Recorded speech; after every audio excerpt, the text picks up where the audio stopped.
anomalies. We look at the whole story, starting from the day the Gormans moved in until the day they moved out, and what happened next. As with the previous video, I'm using the name Gorman rather than the family's real names, and the events I mentioned in detail in the last video will just be noted in the timeline of this story, rather than expanded on. My good friend, filmmaker Jeremy Corbell's new film, Hunt for the Skinwalker, that I mentioned in our previous Skinwalker video, is finally out. Today was the release date, so be one of the first to see it by clicking on the link in the description or in the comments. It's well worth the watch, and no other work on the ranch comes close to the amount of detail he's put into this. If you're looking for a good documentary to watch tonight, then this is the one you want to pick.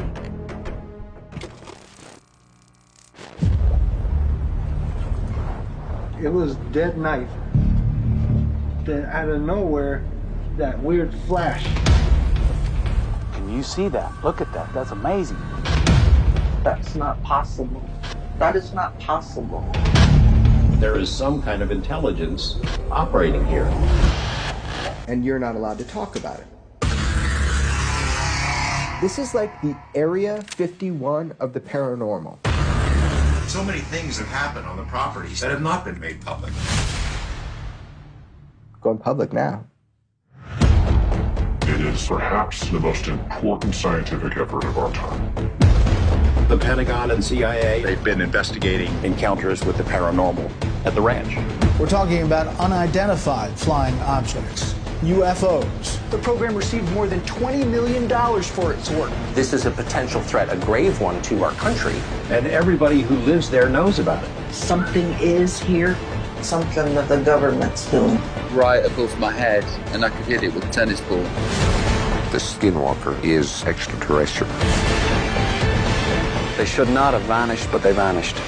We are on the eve of something momentous. Will any of the fingers be pointing toward Skinwalker Ranch?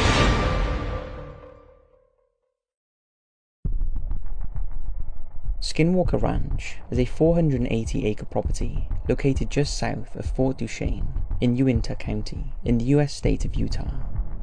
The ranch land borders the Ute American Reservation, and for over 50 years, the area has experienced and documented all manner of strange phenomenon, including UFOs, paranormal activity, malevolent witches, and terrifying shape-shifting creatures. Whether the Gorman family were aware of this when they bought the ranch is unclear, but they were soon to find out about it in the most terrifying way. In 1994, the Gorman family purchased the ranch at a very reasonable price. It was pretty run down and needed a lot of work, but they were taken in by the breathtaking beauty of its surroundings. The previous owners had not lived in the property for over 7 years and were keen to sell. The Gormans didn't question the strange clause in the real estate contract, which stated that no digging on the land without prior warning to the previous owners was allowed. However, on the day they moved in, Tom, his wife Ellen, and their 2 children had a taste of what was to come when they were confronted by a huge wolf-like creature that, despite being shot several times, would not die. Just a few weeks later, Ellen had another encounter with the bulletproof wolf whilst in her car on the property. This time the creature was accompanied by a dog-like animal that she couldn't identify. Ellen was so concerned that the next day she contacted the local tribe office in Fort Duchesne to see if anything could be done about the wild wolves that seemed to be roaming their property. But she was shocked when she was met with blank stares and silence at the request, and was told nobody owned wolves in the area, and that they had not been seen in the region since the last wolf was shot in Utah in 1929. Ellen, who at the time was infuriated by the response, soon put the wolf incident out of her mind. But her unease soon returned when one evening she was out walking along the top of a ridge when she felt a massive rush of wind pass her. She instinctively thought it was a large bird or possibly a bat, but as she continued walking it happened again, and she sensed whatever it was big. When she looked around to see what it was, it had vanished. Ellen feared that she was becoming paranoid and decided not to tell Tom about the incident. She also chose not to tell him about the strange things that were happening when she was alone in the house. Things were going missing all the time and would turn up in odd places, and she started to think either her mind or her children were playing tricks on her. However, when Tom came in one night and demanded to know who had hidden his post digger, she knew it was not her mind or her children playing tricks, as a post digger weighed 70 pounds. She told Tom the truth and catalogued all the things she had misplaced. This is when alarm bells started to ring and they realised something was not quite right with their new home. But the family persevered, and after a few months, the place was ready to move in Tom's entire herd of high-end Black Angus and Simmental cattle. It was around this time that Tom and Ellen's nephew came to visit, and one evening, Tom and his son Tad and nephew Dave went out to check on the herd, when Tom noticed the headlights of a vehicle in the distance. This wasn't the first time he had spotted what he thought was trespassers on his land, but on this occasion, he decided to go and confront them. All three of them headed in the direction of the lights, but as they approached, the lights started moving away at speed. Tom was concerned the vehicle would plough through his fence lines, so all three of them began to follow the lights. But they soon realised it was not a land vehicle when it suddenly rose a few feet above the ground. As they got closer, it took off and now was in the air. It appeared to be an oblong-shaped craft, with a headlight in the front and red lights at the back. It very slowly and silently moved into the distance before finally disappearing over the treetops. They had no idea what they had witnessed, but Dave was so traumatized by the incident that his visit was cut short and his parents banned him from ever setting foot on the ranch again. A few weeks later, Tom and Ellen again witnessed the same craft. This time it made a sound, like metal being banged on metal, and as they tried to get closer to it, it took off, slowly moving just in front of them, as if it was watching them, before disappearing, leaving no tracks in the mud. By now, the Gormans were realising that they had made a mistake, and they were also aware of the rumours circulating in the town about the dark history of the ranch, and that the place was off-limits to tribal members, as they believed the land was cursed, although by what, no one would tell them. As winter set in, Tom and Ellen both had disturbing encounters with a slow-moving, silent, triangular-shaped craft that hovered over them, emitting beams of tiny, multicoloured lights. For Ellen, this was followed by the strange sighting of a Darth Vader-type character who was sat in a vehicle outside the house. But these were not the only flying objects that plagued the Gormans. One of the most common occurrences was the strange, unwieldy structures that would appear in the sky. The bizarre orange formations were typically about a mile in the distance, and were seen hovering close to the treetops. On one occasion, Tom studied the structures through a rifle scope, and was astonished to see that in the middle was what looked like another sky that was a distant blue colour, as if it was an opening to another world or dimension. On another occasion, he witnessed a black object emerging from the opening, heading towards him. As it got closer, he could see it was triangular and travelling at tremendous speed, before suddenly vanishing into the night sky. This incident in particular convinced Tom that his ranch was the site of some kind of doorway or portal, through which objects from another realm entered into our world. Now, all these incidents were deeply troubling for the family, but probably the most distressing thing was the impact it was having on their livestock. Tom was fiercely protective of his cattle. After all, he was a high-end breeder, and was obsessed with the care of his prize herd. So when they started mysteriously disappearing, he was devastated and determined to get to the bottom of it. After one of his most prized Anguses vanished in a snowstorm, he spent almost 24 hours on horseback searching for her. After searching virtually every corner of the ranch, he finally came across some fresh tracks. As he followed them into the bush, it was apparent by the tracks that the animal had started running. She must have been terrified by something, as there were twigs and branches strewn everywhere. But as the tracks entered a clearing, they abruptly stopped. But there was no sign of the cow. The tracks had just ceased, as if the cow had been lifted up as she ran. She had simply vanished, and was never seen again. In another distressing incident, Tom's son was tracking cattle with his dad when he separated from him to round up a stray calf, and he noticed one of their heifers had got stuck in some water and was scrambling up the bank to free herself. After rounding up the calf, he returned to the heifer to rescue her, but he found the animal lying motionless in the water. He was puzzled by this, as the water was not that deep, and he thought it unlikely that she had drowned. But when he checked the animal over, He was horrified and screamed for his dad.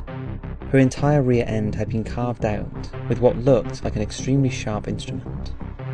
The cut was precise, and the animal's entire insides had been sucked out, but bizarrely, there was not one drop of blood. Sadly, during their time at the ranch, the Gormans had 14 cattle killed or stolen. By now, Ellen was reaching breaking point. The past year in their new home was taking its toll on the whole family. The events were happening thick and fast, and by the end of June 1996, rumours had begun circulating in the town about the goings-on at the ranch, and people were taking an interest in it. The final straw for the family was when Tom's 3 beloved dogs were chased and pulverised by an orb, which we talked about in our other video. After 20 months, the Gormans admitted defeat. They unanimously decided to sell the ranch. But Tom wasn't completely ready to give up on the ranch. He wanted answers, and within a couple of weeks of the sale of the ranch, Tom decided to take a job as the Nids ranch manager. He kept a few of his own cows on the property, and Nids purchased about a dozen more that were basically to be used as bait. He had moved his family 25 miles away to a new ranch, and they had settled in and felt safe. He travelled back and forth every day to the ranch to help with the ongoing Nids investigation. In the autumn of 1996, the Nids team started their investigation, and whatever had terrorised the Gorman family now had to face an experienced scientific team who was intent on getting to the bottom of the phenomenon. These guys had high-tech equipment, and if anyone would get firm evidence of what was going on, it would be the Nids team. Members of the team, that included a physicist and a vet, moved into an observation trailer parked on the site, and every night they observed. On September the 16th, 1996, their vigilance paid off when unexplained lights were spotted hovering over the cotton trees.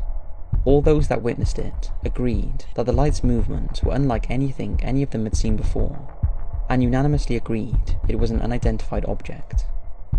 However, it fell short of the phenomenon Tom had been describing, and the photos they managed to take were disappointing, showing nothing more than a distant light.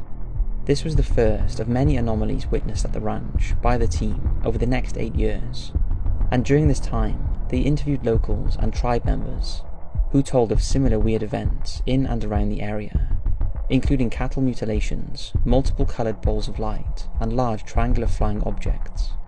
But very few of them wanted to be identified or associated with what they had considered a curse. During the very cold weather, the teams moved out but stayed on call, leaving just Tom to manage the livestock left on the ranch. And in January 1997, Tom called the Nids team to say 3 of his calves had been attacked in a corral. When the Nids vet arrived, he discovered one of the calves had its ear shredded, as if by shears, and the other 2 had small round holes punctured in their eyelids. These wounds were unlike anything they had seen before. Just 2 months later, Tom found the mutilated calf that was described in the previous video, whose entire body cavity was missing. Over the next few months and years, mostly in the presence of Tom Gorman, the phenomenon still plagued the ranch. But in truth, it only seemed to be visible to him and his wife on the rare occasions he revisited the ranch after the family left.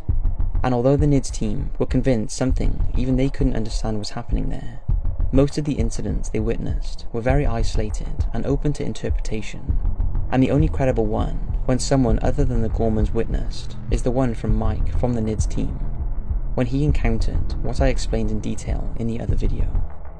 So after 8 years of fairly intense investigation by the Nids team, ultimately they were unsuccessful in trying to measure or prove the existence of anything. So that poses the following questions. Was it real? Was it all a hoax? Or was whatever it was only targeting Tom Gorman and his family? Skeptics will probably go with the hoax story, although those who know and met the Gormans refuse to believe they are the type of family to make such things up. After all, they had no clue about the past strange phenomenon at the ranch before they moved in. They only learned about it after things started happening to them, and locals started gossiping. The Nids team did experience some strange things at the ranch, like I said. It's just they couldn't back any of them up scientifically or explain them, so in effect could not prove anything. So could a natural phenomenon be responsible for the events? For example, the presence of seismic, electromagnetic, or other environmental variables that induce hallucinations in the human brain and alter the perception of those in close proximity to the region, in particular the Gormans.